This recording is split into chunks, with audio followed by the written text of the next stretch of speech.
اور یہ مارچ تب تک آگے نہیں جائے گا جب تک ڈیرہ غازی خان کے گرفتار اسٹوڈنٹس کو رہا نہیں کیا جائے گا. اور یہ انتظامیہ میں اس کو یہی پیغام دینا چاہتی ہوں کہ ہم یہاں احتجاجی دھرنا ریلی کرنے آئے تھے اور ہم احتجاجی ریلی کر کے رہیں گے. طاہر بلوچ، عامر بلوچ وغیرہ آئے ہوئے ہیں، طاہر بزدار وغیرہ غازی یونیورسٹی کے، کافی خوف کے بعد بھی وہ اس حصار کو توڑ کے آئے ہیں. جو طلبہ یہاں پہ پہنچے ہیں ان کے لیے کیا کہیں گے؟ میں ان کو بہت زیادہ مشکور ہوں کیونکہ یہ ثابت کرتا ہے کہ یہاں پہ پھر اس جبر کے اندر جہاں پہ لوگوں کو بات کرنے کی آزادی نہیں ہے، پھر بھی کچھ لوگ ہیں جو حق کے لیے بولتے ہیں، جن کو یہ پرواہ نہیں ہے کہ اگر وہ حق کے لیے بولیں گے تو ان کو گرفتار کیا جائے گا، ان پر تشدد کیا جائے گا.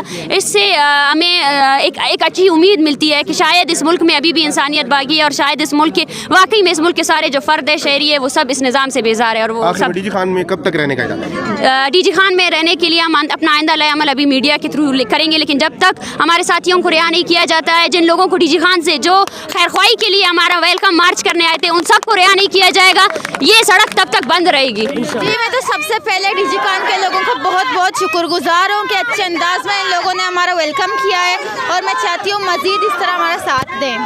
راستے میں آپ کو کیا مشکلات پیش آئی اس کے بارے میں بتائیے گا، اور کہاں کہاں ویلکم کیا گیا، کہاں کہاں مذمت کا سامنا کرنا پڑا؟ ویلکم تو بہت سارے جگہوں پر کیا ہے، برکان ہو یا مطلب اور جگہ بھی، لیکن یہاں جو مطلب ڈی جی خان کا راستہ تھا یہیں پر فلوسوں نے ہمارا راستہ روکا ہے.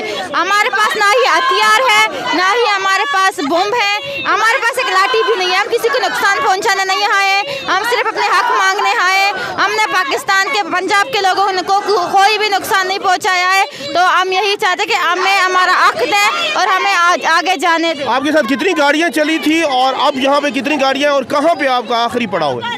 ہمارے پاس الحمدللہ 5 وین ہیں اور ہمارے پاس برکان کے اور کولو کے بہت سارے لوگ ہیں جو ہمیں یہاں تک پہنچانے آئے ہیں. انشاءاللہ ہم اسلام آباد تک اپنا یہ سفر جاری رکھیں گے.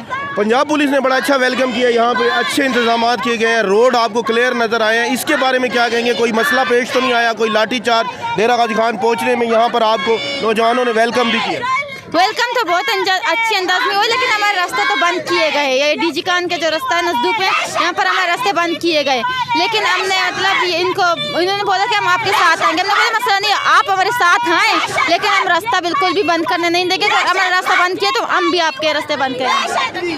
جب تک تمام ہمارے مطالبات نہیں مانتے، جب تک تمام بلوچ افراد کو بازیاب نہیں کرتے، ہمیں پاکستان کسی بھی کونے تک جانا ہوا ہم جائیں گے. اسلام آباد کیا کرنے جا رہے ہیں؟ ہم لوگ اپنے بندوں کو، قیدیوں کو چھڑوانے جا رہے ہیں. کہاں سے آ رہے ہو آپ لوگ؟ ہم لوگ تربت سے. اچھا، راستے میں کیا کیا مشکلات آئی؟ کچھ پولیسوں نے روکا اور ٹریفک نے روکا، اور بس اور کسی نے نہیں روکا. ابھی آپ یہاں ڈی جی خان میں کتنا رکیں گے؟ کھانا شانا صحیح ٹائم پہ کھایا؟ جی جی. کون کون ہے؟ دادا دادی کے ساتھ ہو، اماں کے ساتھ ہو، کس کے ساتھ؟ اماں کے ساتھ نہیں ہے. بلوچستان